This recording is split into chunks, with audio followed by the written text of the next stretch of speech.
Sa ibang balita, haharangin di umano ng isang US Senator ang pagbebenta ng baril ng Amerika sa PNP o Philippine National Police. Ang dahilan, ang tumataas na bilang ng mga nasasawi sa kampanya kontra droga at agam-agam sa umano'y human rights violations. Ikinalungkot naman ng PNP ang balita, lalo pat 40% lang daw ng pulisya ang may assault rifle. Ang Malacanang naman, bukas daw na sa iba na lang bumili ng baril ang Pilipinas. May report si Salima Rifran.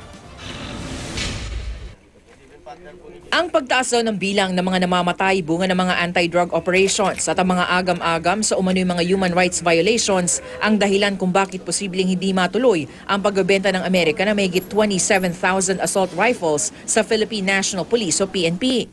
Ayon sa source, international news agency na Reuters, haharangin umano ni US Senator Ben Cardin ng Maryland ang bentahan matapos na maipaalam ng US State Department sa Kongreso ang naturang deal.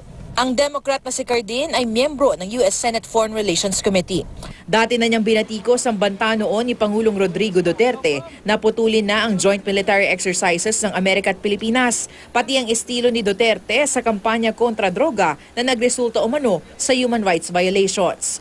Kinumpirma naman ni Chief Superintendent Victor Ramos, hepe ng Logistics Support Service ng PNP, na umorder nga ang Pilipinas ng assault rifles sa Amerika noong nakaraang administrasyon.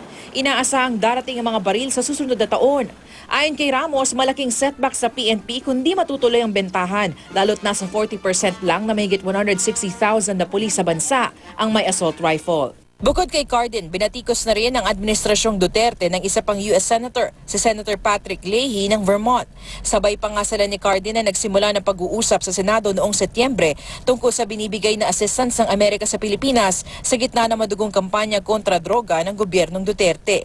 Matatanda ang ilang beses nang bumanat ang Pangulo sa mga dayuhang nagbabantang putulin ng foreign aid sa Pilipinas. Sa kanyang dalumpati, sinagot pa ni Duterte si Leahy. Do not pretend to be the moral conscience of the world. Do not be the policeman because you do not have the eligibility to do that in my country.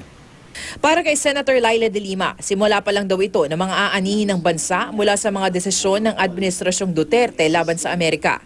Hindi raw natin maaaring sabihin na tigilan ng Amerika ang bansa para hindi maungkat ang extrajudicial killings. Magre-resulta rin daw ito sa pagkakabukod ng Pilipinas di lang sa Amerika kundi sa iba pang kaalyado sa rehiyon. Ang PNP nalulungkot daw sa posibilidad na hindi matuloy ang pagbebenta ng mga rifle.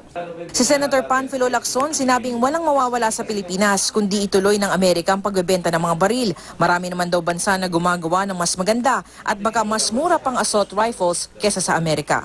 Sabi naman ng Malacanang, pwede namang bumili na lang ng mga armas mula sa ibang source. As far as the Philippines is concerned, we are ready to buy. Now, if we are not sold, then hindi lang naman sila ang sources. Salima Refran, GMA News.